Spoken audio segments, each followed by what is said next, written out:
Descubramos juntas la verdad bíblica para la mujer en tu podcast Mujer Diseño Original.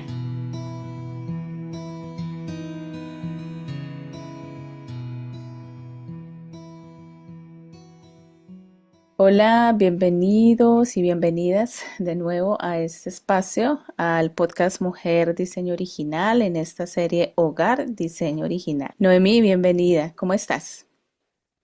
Hola Marle, contenta de estar por acá nuevamente como cada semana y saludarles. Qué bueno. Para mí también es un privilegio contar contigo y escuchar todo lo que hoy vamos a aprender. Para mí también se ha convertido en un espacio de mucho aprendizaje y de verdad que lo espero cada semana porque cada semana Dios me habla a través de lo que tú nos cuentas y también como tú decías en el episodio anterior, creo, o sea, uno se habla a uno mismo. Entonces todo lo que estamos hablando acá es como que, bueno, primero tenemos que hacerlo real en nuestras vidas y eso es un desafío también para mí y sé que para ti también. Entonces, bueno, hoy vamos a continuar con este tema que es tan apasionante y que ya hemos podido abordar algunas de las cosas que teníamos pensadas desde el comienzo cuando empezamos esta temporada. Pero recuerdo que en como 2 o 3 episodios hacia atrás se nos quedó un tema pendiente y es el tema de hablar un poco de historia, ¿cierto? Porque creo, Noemí, que hoy uno de los comentarios más comunes entre las mujeres y algunos comentarios que nos han dejado también en las redes respecto a lo que hemos estado hablando en el podcast es como qué difícil o se han sentido como confrontadas, ¿cierto? Como, wow, esto les ha abierto un poco la mente respecto a cosas que antes no veían. Entonces es como nos hemos alejado tanto de ese diseño original que hoy en día nosotros escuchamos esto, que es la manera como Dios nos diseñó, la manera como Dios nos creó, y nos parece como, wow, o sea, como que es algo tan revelador, pero es porque hemos estado durante muchos años en una dinámica y en un pensamiento completamente opuesto, completamente diferente. Entonces, sí creo que es muy importante y qué bueno que tú lo trajiste a la mesa, este tema, bueno, ¿cómo llegamos hasta acá? ¿Cierto? ¿Cómo fue que nos alejamos tanto y hoy en día tenemos que empezar como esta lucha contracultural, por decirlo así, donde estamos como yendo contracorriente, ¿cierto? Es como que todo lo que hablamos acá, todavía para algunas mujeres, incluso dentro de las iglesias, es como tan extraño, como que no, como que esto no es así, porque definitivamente en la cultura donde nos movemos, no son los valores que se están viviendo, no son los valores que se están enseñando. Entonces, qué bueno es tener un poco esa perspectiva de qué es lo que ha pasado a lo largo de la historia y qué rico que tú nos empieces a compartir un poco, bueno, de dónde parte eso, ¿cierto? ¿En qué momento nos empezamos a alejar de ese diseño? Sí, este tema es exactamente, va a ser como el contexto histórico para entender cómo llegamos hasta aquí y sobre todo también el hecho de poder visualizar con más claridad porque estamos como años luz, digámoslo, por decir una expresión de original. La idea es poder entender que hubo un punto de partida, que siempre el origen es Dios, y de ahí hubo un avance histórico y a lo largo de las épocas de la historia, el diseño original por la caída se trastocó. Hablando de lo que uno guste, cualquier área de la vida, la identidad, el, la familia, la iglesia, el gobierno, cualquier ámbito de la vida, tuvo un diseño original y tuvo un creador con esa idea. Y la caída lo distorsionó todo. Entonces vamos avanzando y vemos que entonces eso que había sido de bendición se cambia a algo que tiene secuelas que no son de bendición y no es Dios. Y nos perdemos, aún como hijos de Dios, traemos un bagaje secular que es confrontado por el Espíritu y por la palabra, y nuestra mente comienza a renovarse.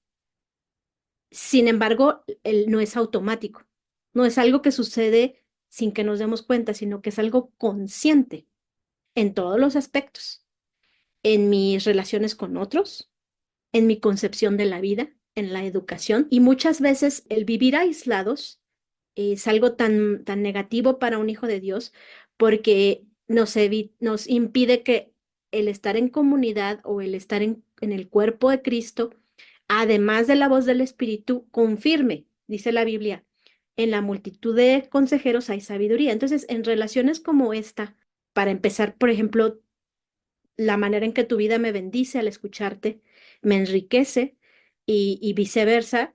También sucede, primero Dios con los que escuchen, eso ya es escuchar consejo y enriquecer mi perspectiva. Así nos hizo Dios. Y la promesa es que esa distorsión de creación caída sea redimida en Jesucristo.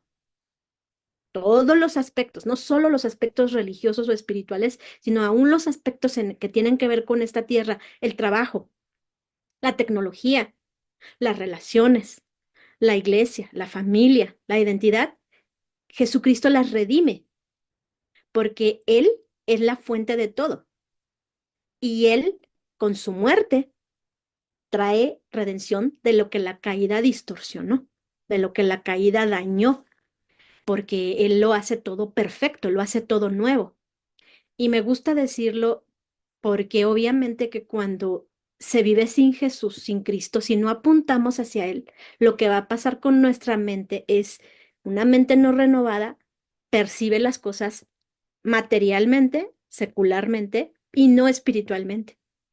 Y dice la Biblia, porque para ellos es locura y no la pueden entender. O sea, es una capacidad, es un poder que no terminamos de dimensionar.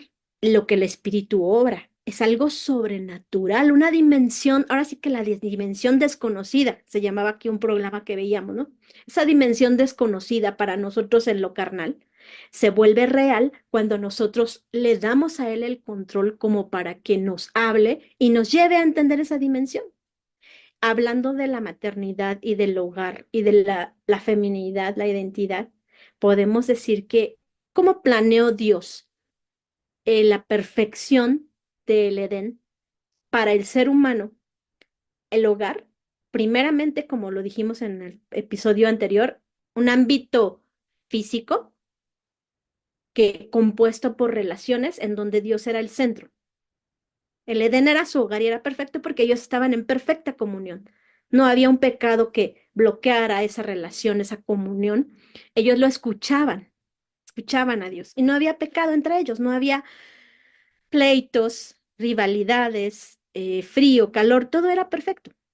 Entonces, aún allí, la capacidad que por amor Dios nos dio de elección llevó a ese libre albedrío al hombre y a la mujer a decisiones que rompieron con esa perfección y viene la caída.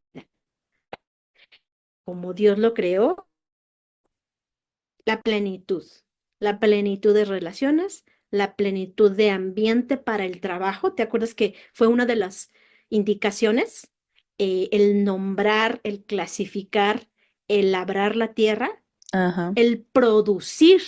Esas son características del diseño original del trabajo, de así cómo es. Dios lo concibió, porque eso nos da dignidad como seres humanos.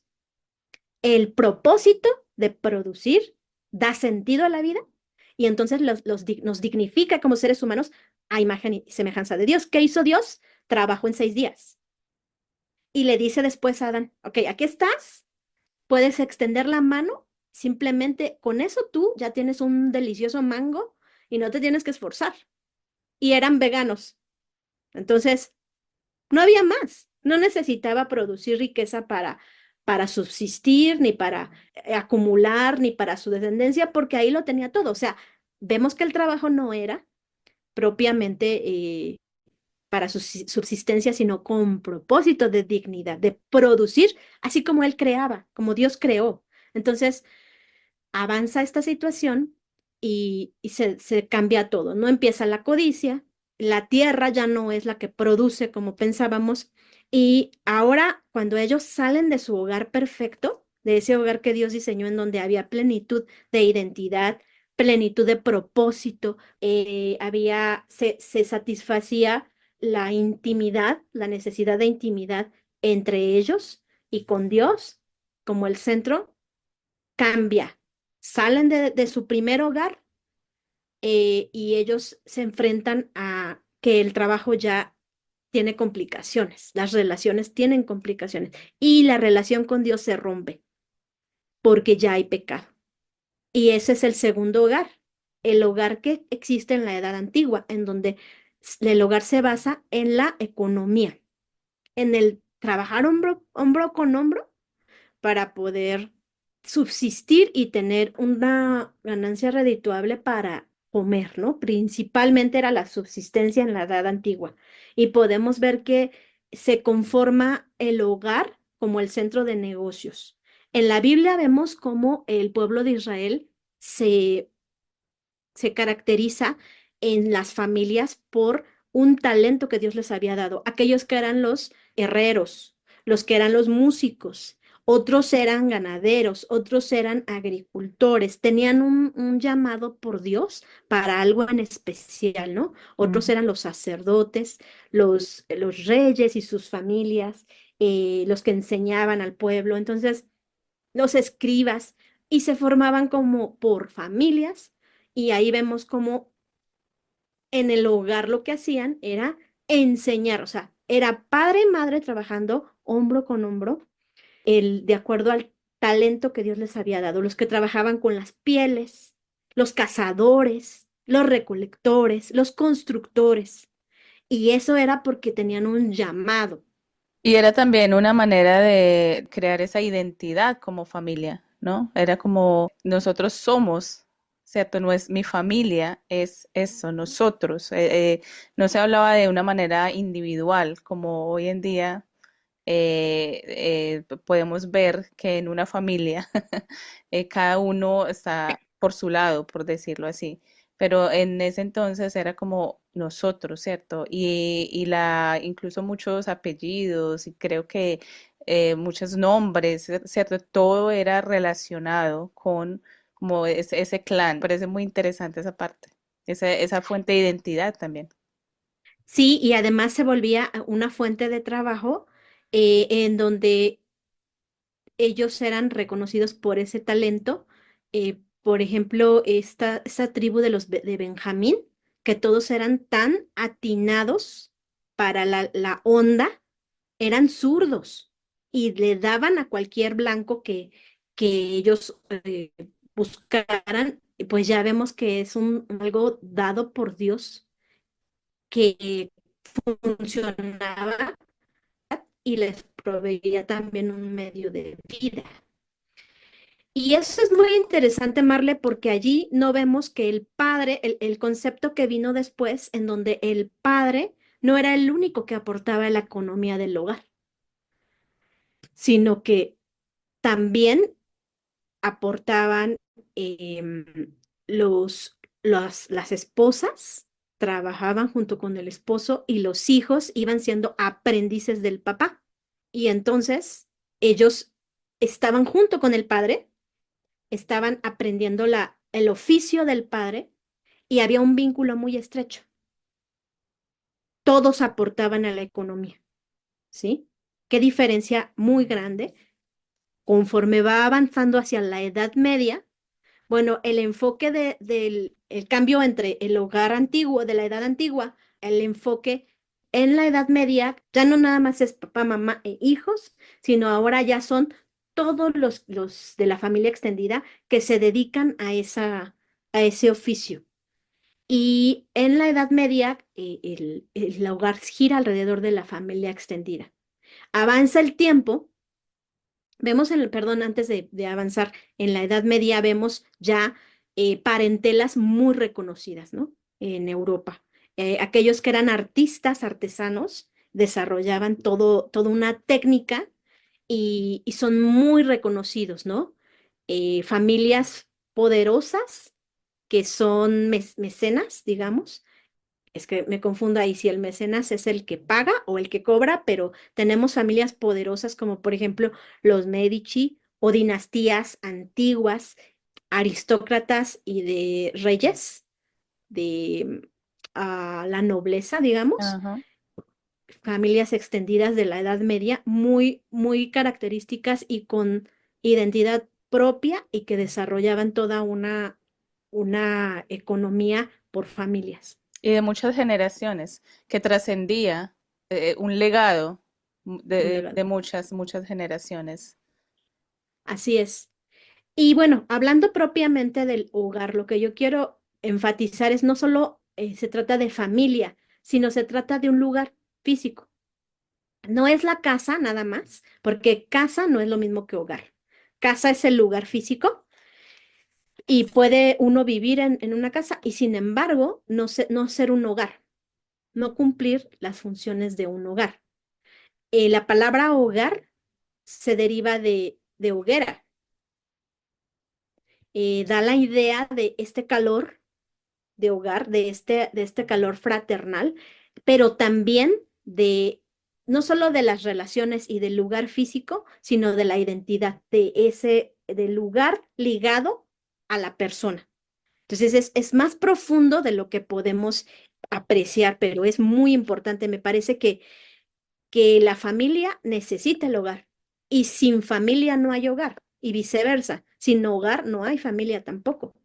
Y esto tiene todo que ver con el ir avanzando en la historia del hogar, cómo fue cambiando, ¿no?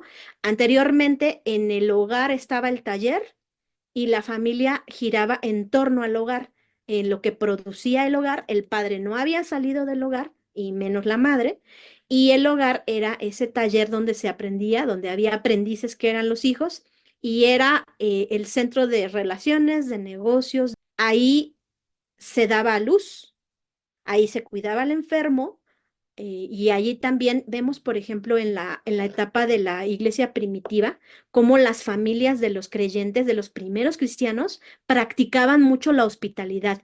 Era el centro, como ellos eran perseguidos en el hogar, lo que sucedía es que decía, partían el pan en las casas, Ujú. partían el pan en los hogares. Muy bello eso, porque ellos se escondían y recibían a otros y había mucha hospitalidad.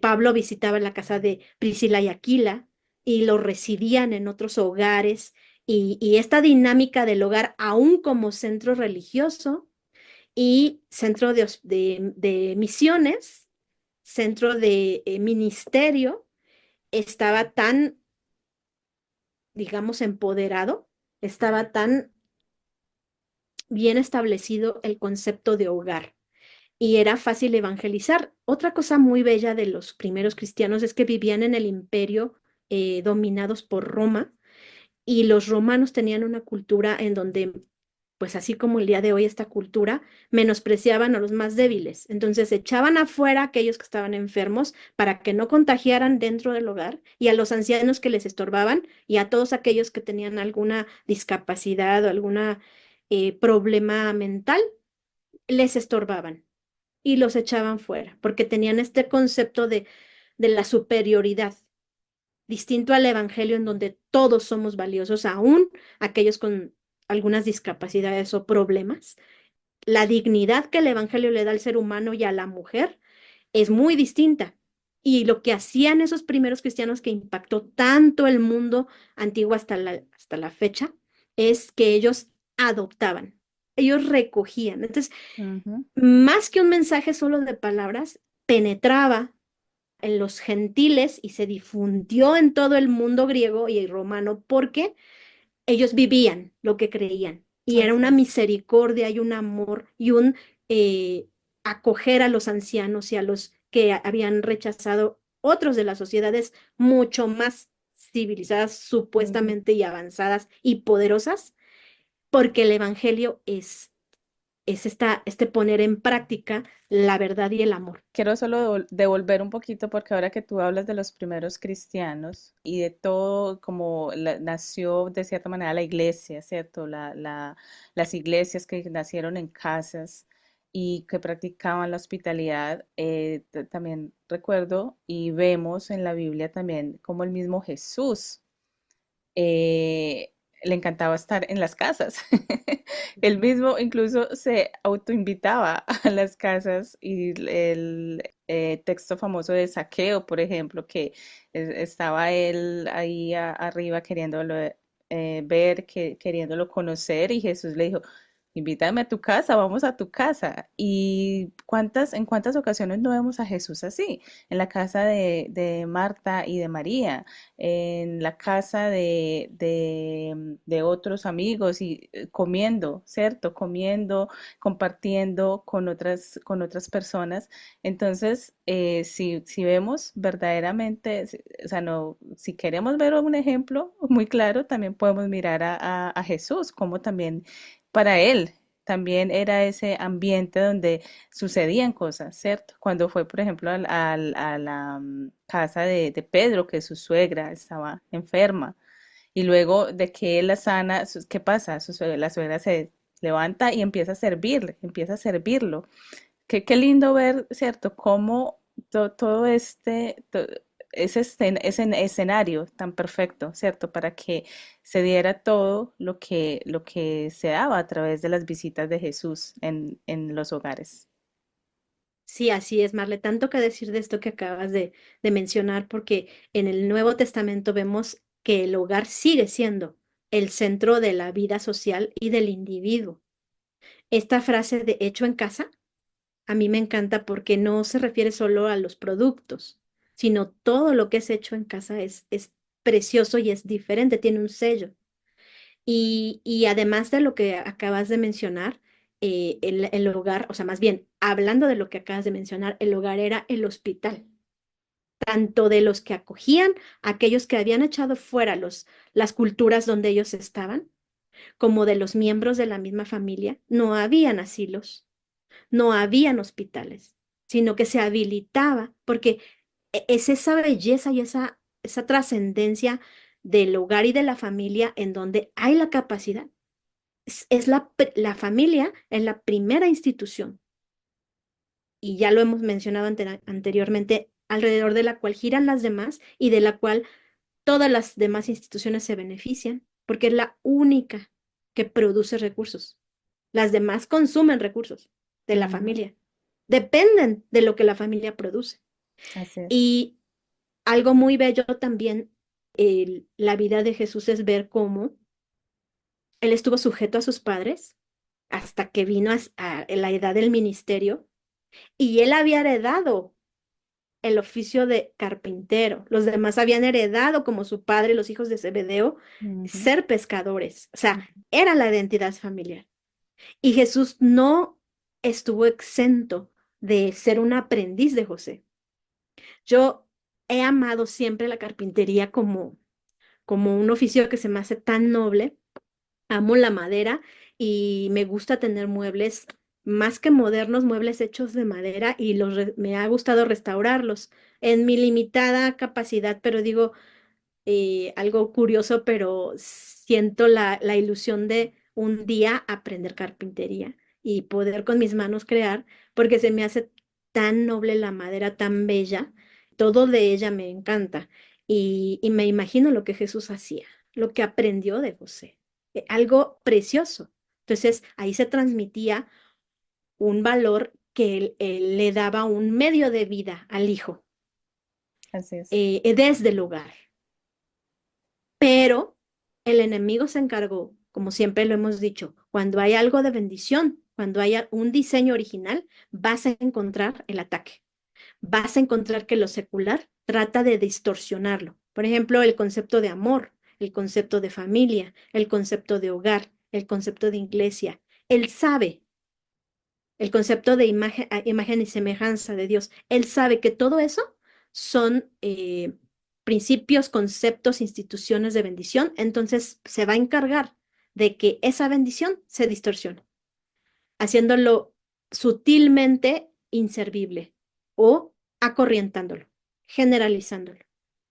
Como por ejemplo cuando el concepto de amor se vuelve algo tan corriente, tan común, que ya pierde su esencia. hablando de la lengua. Lo mismo pasa con el hogar. Vamos avanzando de esa edad antigua, la edad media, la etapa de la iglesia. Creo que de hecho la iglesia primitiva está entre la edad antigua y la edad media, entrando a la edad media, y comienza el problema, ¿no? El problema de que se va distorsionando ya cuando entra la etapa, la edad moderna, ya no giran alrededor de la familia extendida, la comunidad o la economía. Ya más bien la revolución industrial viene a sacudir todos los cimientos de nuestra civilización judeocristiana, porque lo que ocasiona la revolución industrial número uno es que la economía y la comunidad ya no sean la base del hogar, porque los alimentos ya no dependen de la producción del hogar. Y número dos, lo más delicado y grave es, sale el padre del hogar a trabajar a las grandes fábricas, Mm. porque la producción en serie ocasiona que lo que era hecho en casa ya se convierta en algo artesanal, en algo que no se puede producir en grandes cantidades, y entonces no es algo viable económicamente hablando. Y es algo lamentable, triste. Me imagino que se vio como algo deseable en aquel entonces, porque entonces ya las familias iban a poder eh, percibir un ingreso seguro que no iba a depender de las circunstancias ni del mercado, sino de la producción. Pero esto fue algo terrible que hasta nuestros días lo venimos lamentando, porque la identidad que Dios daba al cabeza del hogar sale, y se acuña este término secular de el padre es el sustentador, el proveedor, el que aporta el ingreso a la familia. Muy distinto, como dice Kevin Swanson, una familia que depende de un sueldo o de dos, padre y madre en muchas ocasiones, a una familia que son eh, que tienen, que todos los miembros aportan, hasta los más pequeños. Cuando a un niño se le da la posibilidad de producir, de ayudar en casa, ellos lo buscan. Tus chiquitos quieren ser parte de lo que tú estés haciendo, porque su dignidad es afirmada, sienten que hay un propósito, el ser humano se siente útil. Por eso la caridad es opuesta a la dignidad. El trabajo es lo que Dios nos manda a cada uno de nosotros. Y cuando el Estado, cuando las organizaciones quieren dar solo caridad y que vivan de la caridad, no porque estemos en contra, podemos dar de caridad, pero no es un medio de vida. Lo que la iglesia y la familia debe fomentar es el que no trabaja, que no coma, Así como es. bíblicamente existe. Solo quiero, antes de que se me olvide, eso que dices del trabajo como nos da dignidad y cómo desde niños verdaderamente podemos ver ese deseo de trabajar. Y yo creo que el problema con este tema del trabajo es que nosotros como adultos estamos dando a nuestros hijos una visión totalmente errónea del trabajo.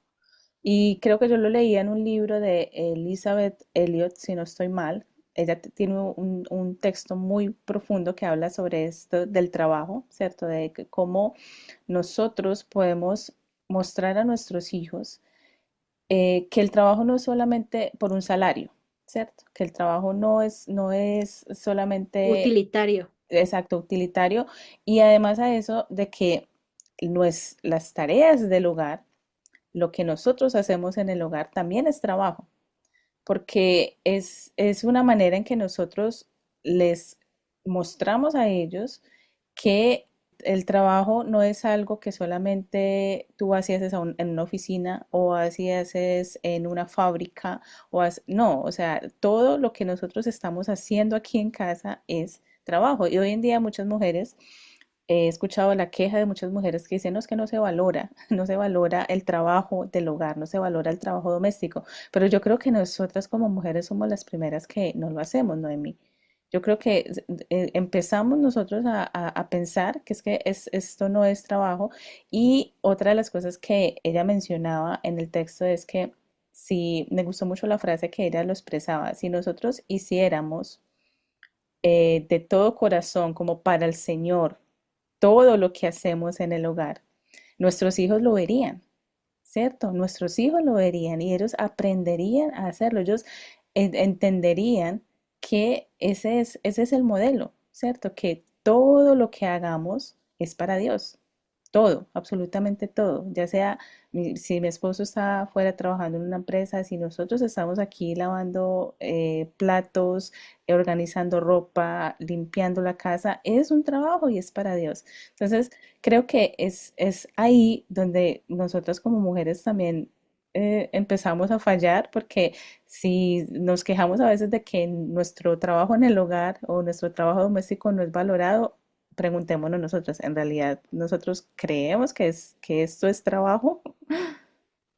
Sí, pues es que solo es por fe. Es lo que mencionábamos al principio. Solo puede ser esa locura de que quedarte en casa es más valioso que ser gerente o ser directora o ser alguien conforme el mundo lo considera empoderado. ¿Cómo va a competir?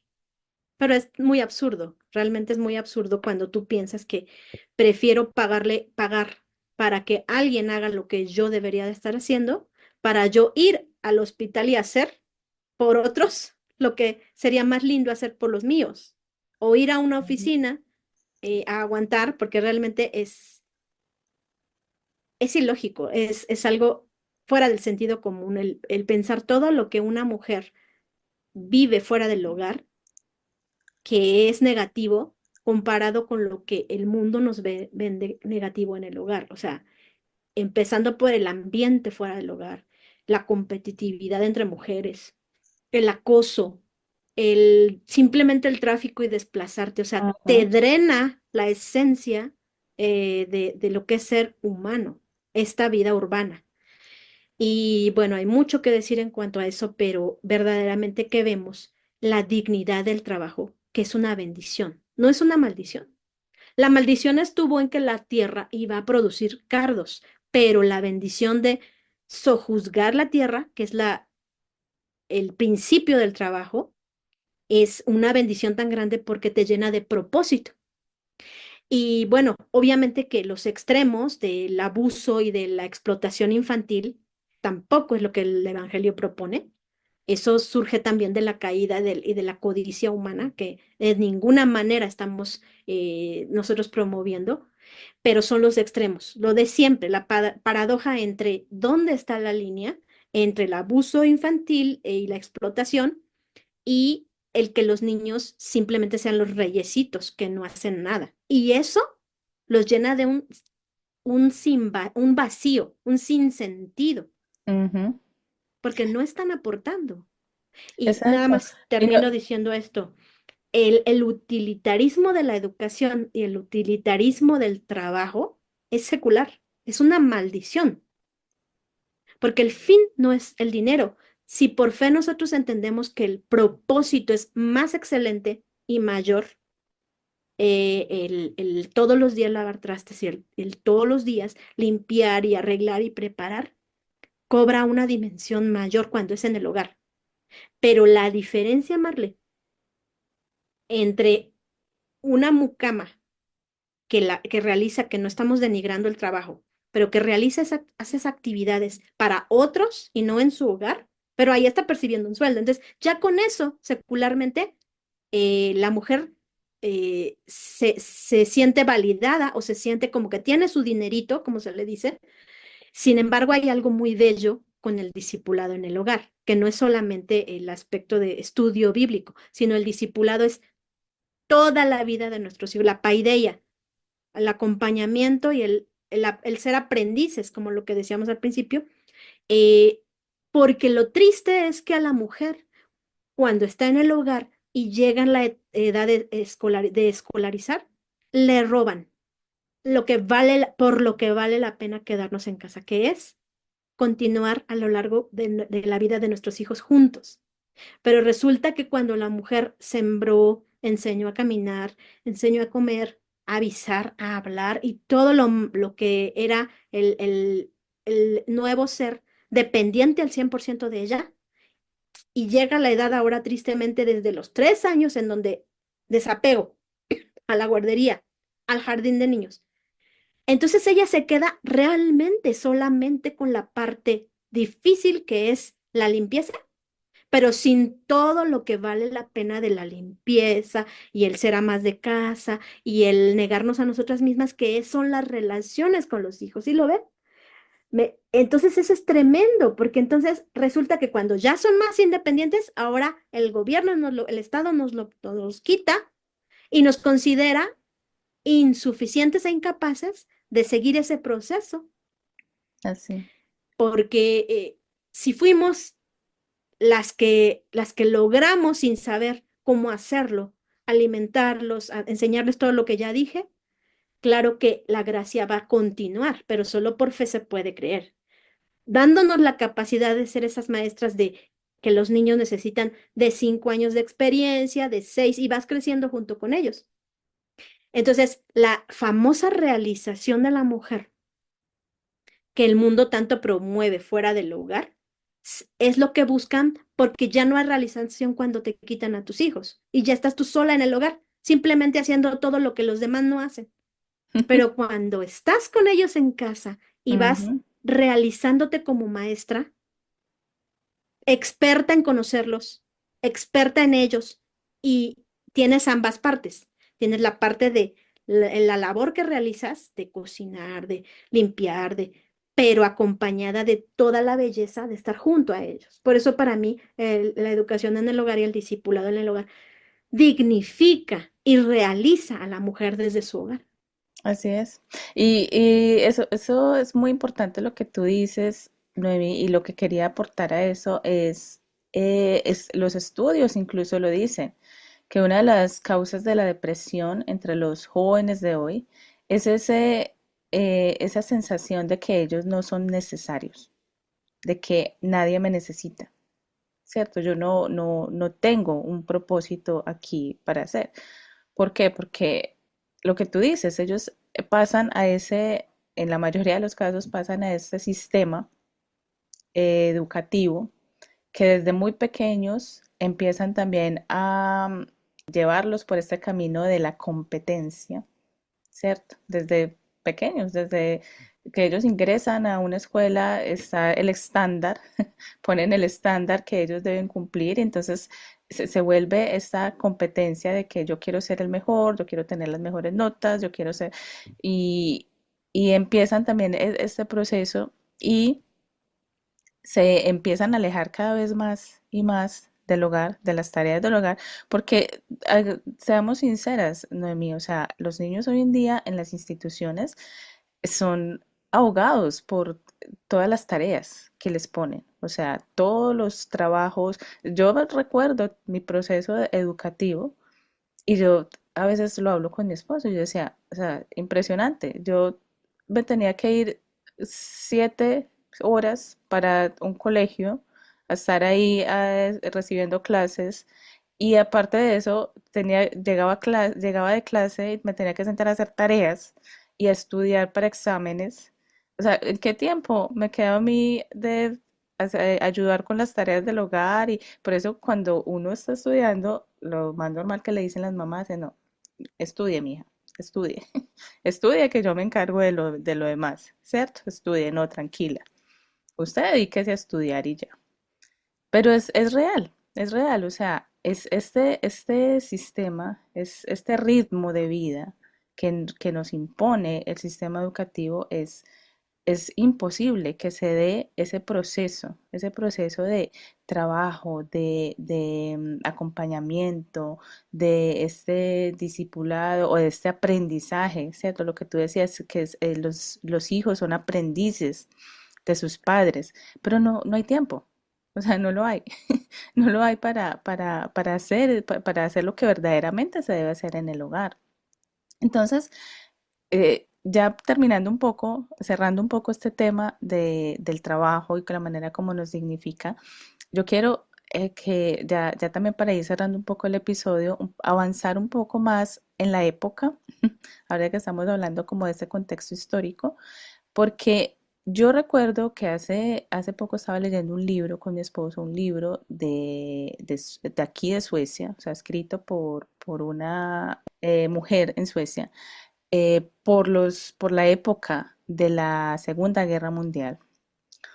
Y ese texto nos encanta leerlo porque nosotros vemos reflejada todavía, aunque hemos entendido que en la caída, ¿cierto? Algo se rompió y ahí empezó todo este proceso de alejarnos, de empezar a alejarnos del diseño. Pero yo miro que todavía en algunas épocas atrás, todavía se conservaba un poco esta visión, ¿cierto? Todavía como que se vislumbraba un poco este diseño, porque al leer ese texto yo recuerdo que es un libro en que es conversaciones de una hija con su madre. Me parece muy lindo, porque es la hija preguntándole cosas a su mamá, cosas que se le ocurren, le hace preguntas, la mamá le responde, y es así todo el libro, conversaciones entre una madre y una hija. Qué Entonces, belleza. sí, es muy bonito. Entonces, cuando estaban pasando por todo esto de la guerra, entonces la chica le pregunta, es una chica joven, adolescente, pienso yo, y la chica le pregunta que por qué los hombres tienen que ir a luchar, que por qué las mujeres no van también a la guerra. Y la respuesta que ella le da es, las mujeres no fuimos hechas para la guerra, las mujeres no fuimos hechas para quitar vida. Las mujeres fuimos hechas para dar vida, para cargar vida en nosotras. Y yo cuando leía eso, yo decía, eso es una época atrás, o sea, un siglo atrás podríamos decirlo. Y es tan lindo todavía ver que ahí se mantenía un poco, ¿cierto? Como esa visión, todavía las mujeres tenían esta visión de que este es nuestro lugar y fuimos hechas para esto. Entonces yo quiero que avancemos un poquito a ese punto y a ver Sí, qué pasó desde ahí hasta acá. sí, bueno, lo que pasa es que estábamos hablando de la creación donde se establecieron las pautas en Génesis de, de todo lo que fue diseño original. Avanza la historia antigua, pero viene Jesús. Entonces, ahí hay un primer punto en donde hay una regresar, pero también la época de la iglesia primitiva y de la reforma, esos dos momentos en la historia de la iglesia como el centro de la cultura occidental, que regresan al diseño original. O sea, acabamos de celebrar la reforma vuelve, sale de, o sea, está la iglesia primitiva, tiene los fundamentos del diseño original y viene a una inmersión en la oscuridad de la iglesia, digamos, secular y pierde. Pero de nuevo, vemos, y yo lo digo porque esto es tan importante en aquel entonces como hoy, porque estamos viviendo otra decadencia parecida, en donde la misma iglesia se sumerge en una oscuridad, en una decadencia. Entonces, pero viene la luz. Y entonces la reforma vuelve al diseño original porque dice sola escritura, solo Cristo, lo que venimos diciendo. Y nace la cultura, bueno, con Jesucristo obviamente, pero se restaura la cultura occidental en Europa y llega hasta acá con los principios de la cultura occidental, ¿sí? Y de ahí salen los derechos humanos. No salen de la ilustración, que de ilustración no tiene nada, porque eso es puro humanismo francés Sí. que permeó en nuestras, tan tristemente. Pero bueno, avanzando en esto, en esta situación de la historia, lo que vemos es que de allí, de esos dos grandes fundamentos de la cultura occidental, Iglesia primitiva y reforma, es que nosotros, Suecia, por ejemplo, que fue uno de los países de la reforma, heredamos, a pesar de que había avanzado tanto tiempo en la historia, pero heredan este escrito todos esos cimientos de los valores y principios de la palabra de Dios para la mujer y el hogar. Y bueno, siguiendo con después de la revolución industrial en donde el hombre sale del hogar, tenemos también ahora que la mujer sale. Se había quedado la mujer como encargada.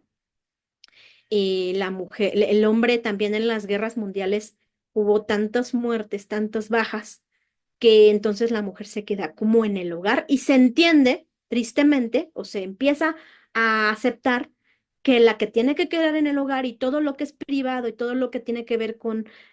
antes el sacerdote del hogar era el papá, ahora que el papá ha salido, que el papá ya falta o que se empieza la figura del padre a deteriorar, la mamá toma la parte de la espiritualidad, de todo lo que tiene que ver con sentimientos, se romantiza a la mujer en el hogar en la edad moderna y el hombre ya nada más se dedica a los asuntos públicos, a esta dicotomía, dualismo, en donde el hombre ya no es espiritual, ya se considera femenino, se considera algo no científico ni razonamiento, la fe, y eso nunca lo hubo en la historia. También vemos esta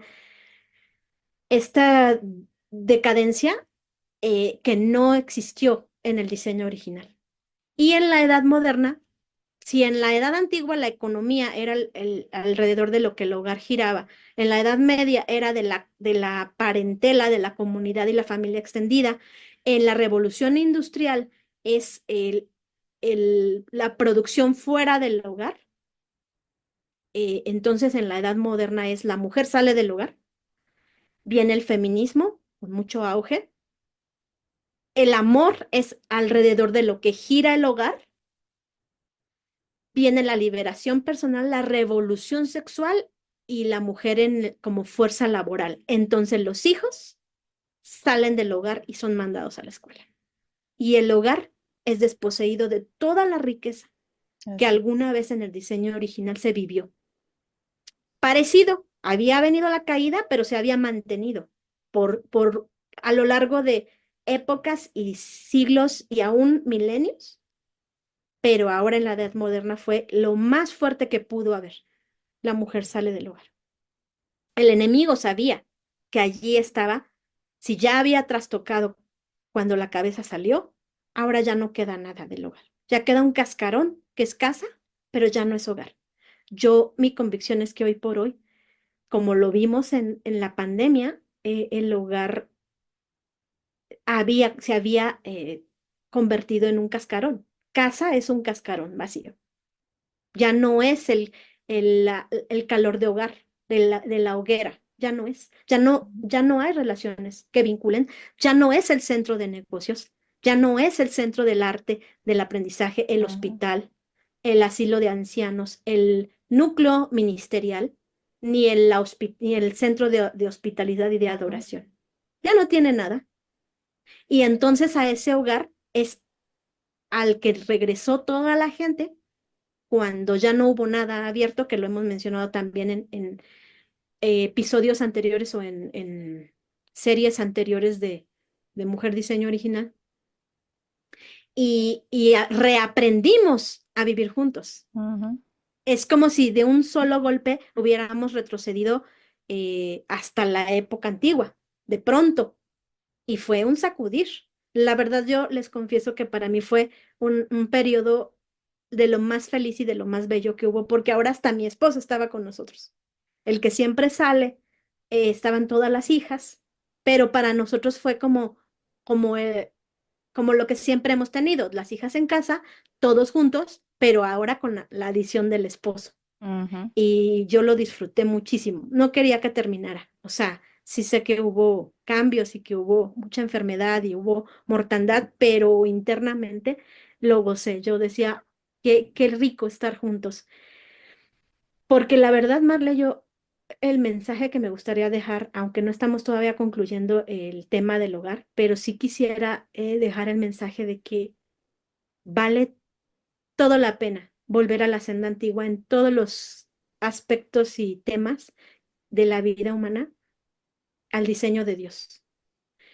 Cuesta trabajo, empieza todo en el pensamiento y en las ideas, y es retador y no es fácil. Y tampoco quiero romantizar el hogar como algo perfecto, pero si por el espíritu renovamos nuestra mente, buscamos, encontramos las respuestas y el modelo, necesitamos ser aquellos que restauran los cimientos de generaciones, los que son restauradores de calzadas, de las ruinas de generaciones pasadas. Yo creo que ese versículo tiene que ver con el hogar. Y los tuyos serán restauradores de los cimientos y ruinas de generaciones pasadas. Y yo lo declaro y lo creo para Suecia y ahora para América Latina. Es que vemos las ruinas de lo que un día se llamó hogar. Sí es. Y sin embargo, yo creo que son tiempos en donde Dios está haciendo volver el corazón de padres a hijos. Y la respuesta viene, que los hijos responden, perdón por la redundancia, pero los hijos vuelven su corazón también a los padres Ujú, y esto es volver al diseño original del hogar, de ese lugar que todo mundo anhelamos, a donde queremos regresar cuando estamos mucho tiempo fuera. ujú. Es cierto que lo novedoso y lo desconocido llama mucho la atención, pero siempre amamos lo conocido. Nos vamos de vacaciones y la aventura, donde quiera que vayamos, y qué rico, pero ya quieres regresar a tu rutina, quieres regresar a tu lo camita y a lo tuyo, porque lo novedoso, si bien llama tanto la atención, es temporal, es por periodos, pero todo ser humano. Por eso es bien bonito cuando la palabra de Dios dice que Él hace habitar en familia a los desamparados, porque hay una necesidad innata en nosotros que nos llama a esa intimidad. Y yo creo que en la iglesia hemos sido llamados como cuerpo de Cristo a proveer a los desposeídos de ese núcleo. Eso de que entre semana haya grupos pequeños, grupos en donde en familias se invita a otros y se abren las puertas y la hospitalidad en sí misma tiene que ver con esto tan bello de que hay tantos que no tienen o esos espacios que suplan esa necesidad básica de ser humano como hogar, que puede ser que Dios nos conceda el ministerio de la hospitalidad para proveer a aquellos ese, ese complemento en donde Dios puede obrar sanidad, salvación y ser integrados a la familia de Cristo. Así es. Perdón, Eh, nada más quiero cerrar. Después de que la mujer sale del hogar, ahora estamos viviendo el posmodernismo. Pasamos de la creación, la edad antigua, la edad media y la época de la iglesia primitiva, la iglesia de la Reforma. Vemos como Martín Lutero, lo primero que sucede es que él entiende que no debía ser célibe y la monja Catarina Bombora también y se unen y crean ellos una economía, ejemplo a toda Europa, en donde él estudiaba y ella trabajaba con sus manos y se volvió una mujer que compraba terrenos y era próspera, porque le regalaron un monasterio y ella cultivó un huerto e hizo una casa de huéspedes, limpió, acondicionó, construyó y se volvió súper rica después de ser dos monjes sin posesiones. Y atendía enfermos y venía e iba como la mujer virtuosa, porque no es suficiente el trabajo mental. Qué lindo es cuando los pastores tienen además un negocio, además trabajan, además yo pienso que la salud mental y la espiritual se produce cuando combinamos ambas. El trabajo mental, pero también la labor. Vemos que Dios siempre incluyó en sus planes a los hombres. No les dijo, espérame, Noé, voy a construir el arca y ahorita te llamo. Tampoco Noé dijo, espérenme, hijos, acá, mientras yo realizo la obra de mi ministerio, por allá los hijos. Por eso, entre paréntesis, esa frase de hijo de pastor, lo peor, que tanto oí toda mi vida es muchas veces una triste realidad porque los pastores laboran por acá y abandonan a sus hijos por acá, cuando deberían estar en equipo desde chiquitos pegados como aprendices de esa identidad de familia pastoral que Dios dio al padre. No nada más es el solito, es la esposa que lo hace posible y son los hijos los que también pueden estar incluidos en el equipo. Y entonces allí se está combinando, ¿no? O sea, se debe combinar el trabajo físico con el mental. Pero bueno, en el posmodernismo, lo que sucede es que ya no hay hogar ni familia, como lo veníamos platicando. Es la deconstrucción. No solo se va quedando el cascarón como casa vacía, que es un hotel al que llega toda la familia en la noche a dormir, y quienes disfrutan del cascarón con todas sus comodidades y lujos son las mascotas. sí, No solo se desposeyó al hogar, sino ahora se reinventa y se deconstruye.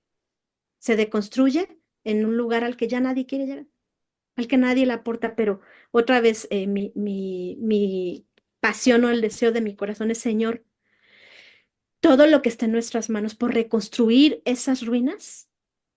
Si estamos en una condición en la que nuestro hogar es una ruina, Dios puede hacer todas las cosas nuevas, empezando por nosotros. Ujú, Entender su diseño original y en cualquier momento o etapa del proceso en el que estés tú, hay algo que Dios puede rehacer. Él viene, él dice, el ladrón no viene sino para robar, hurtar y destruir. Y es lo que ha hecho con el hogar a lo largo de la historia. Pero yo he venido para que tengan vida y la tengan en abundancia. Yo creo que el ser humano no puede vivir esa vida en abundancia aislado de los suyos y en un lugar remoto o en un lugar que no conecte con el hogar. Esa vida en abundancia plena gira alrededor de una descendencia para él, de un lugar físico que está enriquecido con relaciones, con propósito y con trabajo, con ministerio. Entonces, ahí se experimenta la plenitud. El shalom es plenitud en todas las áreas, pero gira alrededor. Tú puedes ver cómo cuando Dios habla a las mujeres, dice que les enseñan a amar a sus esposos, a amar a sus hijos, es otro versículo recurrente en nuestras series, y a cuidar de sus hogares. Y al obispo se le pide que gobierne bien su casa. Ahí se refiere a hogar. Se ajá, refiere a los miembros, pero también la administración doméstica de el presupuesto, la limpieza, el orden, todo lo que tiene que ver con el estilo de vida alrededor del hogar. Y ujú, otro versículo con el que me gustaría cerrar es este que dice que se ocupen de sus asuntos y que lleven una vida en paz, dice Pablo. ujú. Y que trabajen con sus Un, manos. con sus manos, perdón, sí, también. Que Ujú, trabajen con sus manos, que se ocupen de y que lleven una vida en paz. Una vida en paz se vive a plenitud en el hogar. Si nosotros, como decíamos, procuramos que todo gire alrededor, o sea, recortamos lo que es enviar a todos los miembros hacia afuera y ujú, empezamos a volver en lo práctico. Aún hay familias que han logrado el reto de producir, ser autosustentables, producir sus propios recursos. Y entonces el hogar se enriquece. Y ya la mujer no está sola haciendo la limpieza de todos, sino que todos son responsables de hacer lo suyo y un poquito más, lo de otros. ujú. Y ahí aprendemos el servicio. Creo que es un tema que podemos después tocar, pero cuando la familia es autosustentable, por ejemplo, decía el hermano Kevin, mi familia, cuando nos preguntan si es una familia que se sostiene por un salario o por dos, decimos que es una familia que se sostiene de 7 salarios, porque la hija tiene gallinitas ponedoras, pero Ah, la otra tiene un chivo. Él lo dice así, y yo ah, siempre he romantizado la vida de la granja y digo, y la otra aporta con esto y la otra. Y digo, nosotros como familia urbana sí puedo decir que estoy muy agradecida con Dios porque somos una familia de 5 salarios. ujú. Y eso hace que haya justicia, que no se le cargue la mano a uno, pero que también cuando ya los hijos fueron independientes, entonces la mami puede desarrollarse en ministerio, en otras actividades, Así es, al tiempo de Dios, en el kairos de Dios. así es. Creo que tenemos un reto por delante muy grande, Noemí, y es resistir esta oleada de situaciones en las que siempre que nos quiere dividir el hogar, o sea, quieren sacar a las personas del hogar. Incluso nosotros como familia hemos sentido esos momentos en los que han llegado propuestas, ¿cierto? En que posiblemente nos darían una calidad o un estilo de vida diferente, ¿cierto? Una calidad un poco mejor. O sea, es difícil porque ¿quién no quiere tener unas mejores vacaciones? ¿Quién no quiere tener un mejor carro? ¿Quién no quiere tener, poder comprar mejores cosas? Cuando vamos al supermercado, ¿cierto? Son muchas cosas, esas cositas que uno siempre se queda ahí como, "Ah, o sea, si tuviera más, si tuviera más, podría hacerlo, pero definitivamente tenemos que hacer ese proceso, ok, si tomamos esta propuesta, ¿qué vamos a tener que entregar? ¿Cierto? ¿Qué va a pasar en nuestro hogar? ¿Cuáles son las consecuencias? ¿Qué es lo que va a pasar? ¿Vamos a tener que estar más tiempo separados? ¿Vamos a tener que estar A veces mi esposo va a tener que trabajar más horas, no va a poder estar a tiempo para cenar juntos como siempre lo queremos hacer y lo hemos hecho. Entonces son decisiones a veces pequeñas, pero con consecuencias grandes, con consecuencias muy grandes para nuestro hogar. Entonces yo quiero finalizar también con eso, o sea, quiero que seamos conscientes de que cualquier decisión que nosotros tomamos, y la semana pasada hablábamos de las prioridades, de lo importante de tener esas prioridades claras y resistir la tentación, resistir la tentación de a veces tomar esas opciones o estos caminos que a simple vista parecen muy buenos, que a simple vista parecen que nos van a traer mejores resultados, pero por otro lado nos va a alejar de lo que queremos que nuestro hogar sea para Dios.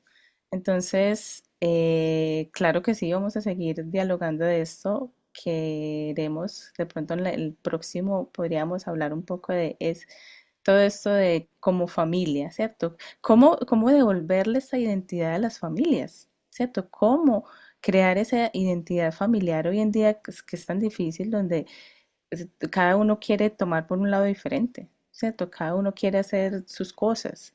¿Cómo podemos llegar otra vez a que nuestra familia tenga esa identidad propia que Dios ha depositado en nuestro ADN? Porque cada familia tiene un llamado, tiene un ADN, tiene una identidad. Entonces, ese sería de pronto un tema el que podríamos hablar más adelante también. Sí, Marle, es real y tiene que ver con lo que hemos platicado en la primera serie, que era el, acerca del feminismo, la identidad de la mujer. Realmente, como tú decías en cuanto a los jóvenes, cuando no hay un propósito y cuando se les han llenado la cabeza de ideas de evolucionismo, ideas de nihilismo, ideas de existencialismo y humanismo, en donde no hay un propósito, no hay un creador, somos polvo cósmico, obra de la casualidad, evolucionados de los animales y sin eternidad, le quitas todo, porque no hay manera de que racionalmente un niño, cuando le robas la ilusión del cielo y de un creador, pueda concebir la vida y pueda enfrentar el dolor, si nada más todo es obra de la casualidad. En cambio, cuando entendemos que cuando nos olvidamos de nosotros mismos, hay sentido, hay propósito. Las personas que más piensan en sí mismas son las más que tienen más tendencia a la depresión y a la ansiedad, porque no hay propósito, porque todo gira, y esta es la sociedad del yo, del individualismo, del buscar a toda costa entretenimiento y diversión, el aquí y el ahora.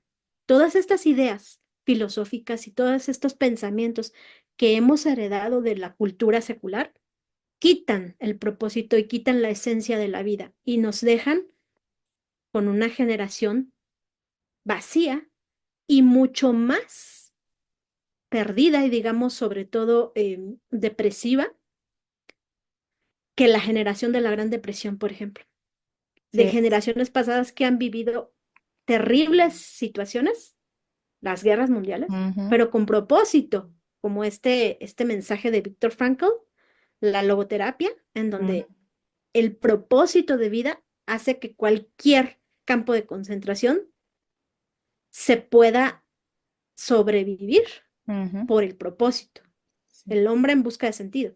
Pero ujú, cuando no hay propósito, ¿qué es lo que viven estas generaciones?